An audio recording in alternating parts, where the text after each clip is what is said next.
everyone, and welcome to our channel. Today, we'll tell you all about the hybrid jet engine that will change aviation forever. So without further ado, let's begin. High-speed vertical takeoff and landing will change the aviation business forever because it combines the hovering abilities of a helicopter with the speed, range, and ability to survive of a jet. By creating a family of scalable aircraft concepts, Bell made sure that they could meet the most important task needs of both now and in the future. When you use advanced features like vertical, short, and standard takeoff, you can make the runway more independent. Survivability improvements and a wide range of payload options make it possible for more mission flexibility and better performance compared to traditional systems.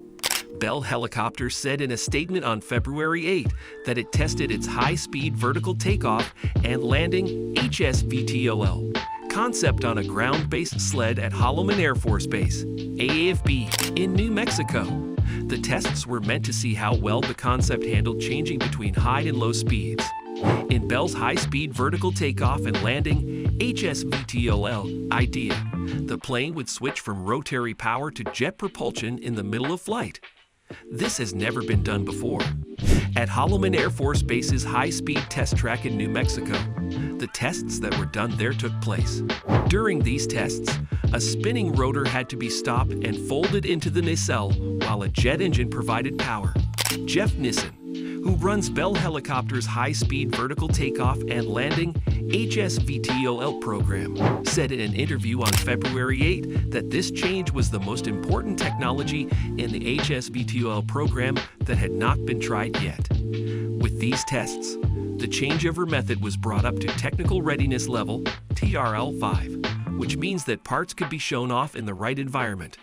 And while this test run might not be the last risk reduction tests, it certainly was the one that moved the TRL level the farthest to date, and the next thing that will be tested is an airplane. Nissen says, "It is difficult for me to conceive of any other risk reduction project that we would undertake that would even come close to what we accomplished there with the rig. The size and scope of the project are to blame for this." Nissen said that the sled tests showed everything needed in an airplane except the airframe. There were tests on several systems, such as the folding rotor system, a full-size rotor that represents flight, a power system, and the system that controls everything during flight. Bell showed off its high-speed vertical takeoff and landing HSVTOL technology after trying it at Holloman Air Force Base. Holloman's high-speed test track was used by the team to show off the folding rotor, integrated propulsion, and flight control systems at real-life flying speeds. Bell's HSVTOL research and groundbreaking technological progress have come to a successful end with the sled test, said Jason Hurst, Executive Vice President of Engineering. Bell gains useful experience and knowledge from the technology demonstration that will help them build an X-plane for DARPA's Esperanto program. It is a very important step toward making the next breed of high-speed vertical lift aircraft that will be used in future wars. The Esperanto program, which is run by DARPA and the U.S. Special Operations Command, aims to create planes that can take off and land without using a runway, VTOL, and have faster speeds, higher altitudes, and longer ranges than current chopper and tilt rotor designs. The program mostly shows high-speed vertical takeoff and landing planes, which DARPA and the Department of Defense think are perfect for a wide range of tasks. From helping troops get into very hard-to-reach places to transporting injured people in an emergency. The Indo-Pacific is one of those places where runways are hard to come by and will become even harder to find if there is a big fight.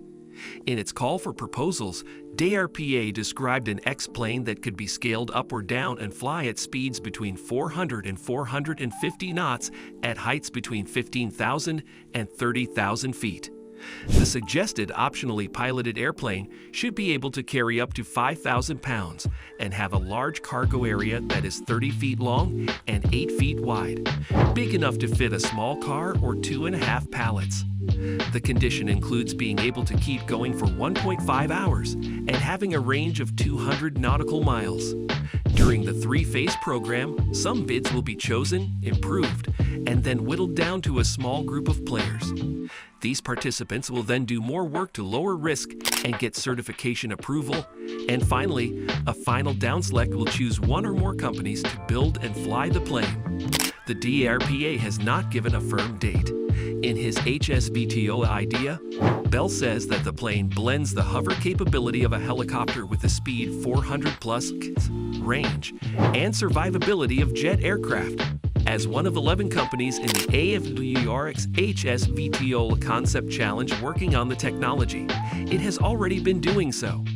The challenge is an attempt to get people to work together on new ideas. Jeff Nissen, Bell's chief innovation strategist, says that the company's method is scalable and can be used for planes that weigh between 6,000 and 100,000 pounds at takeoff. It works like the company's V-280 Valor tilt rotor, and the Army has chosen it for its future long-range assault aircraft, FLRAA task. It has 2 tilt rotors that are driven by turboshaft engines and 1 or more turbofans, which are jet engines that can be turned on to give the plane extra thrust as it moves from hovering and climbing to wing-borne cruise flight. Pratt & Whitney and Bell are working together on making things move. The prop rotors that fold up when the idea changes from VTOL to flying mode are the most interesting part of the design. Like on the V-280, the engine nacelles and rotors tilt forward as the plane moves away from VTOL flight. Once the wings are fully extended, they are stopped, trimmed, and pulled back to line up with the nacelle. When they are put away in their new spot, they reduce drag, which lets them go faster and farther. The test piece that is at Holloman AFB right now is on a sled that moves along a roller track. The main parts that move it are a foldable propeller rotor, a gearbox, a turboshaft engine, which powers the propeller rotor, and a turbofan planned for the design's tail to provide thrust while flying. Nissen talks about the test tools and testing and says, "There's quite a bit at play. It includes the most important technologies needed to make a fast VTOL plane. It has more control over flying, control over the ground, and real-time data. It's basically a plane that never takes off or lands. Although tests will look at how these parts work together, the main focus will be on the folding prop rotors.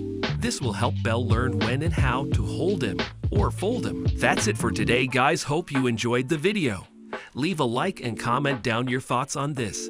And don't forget to subscribe to the channel. Thank you for watching.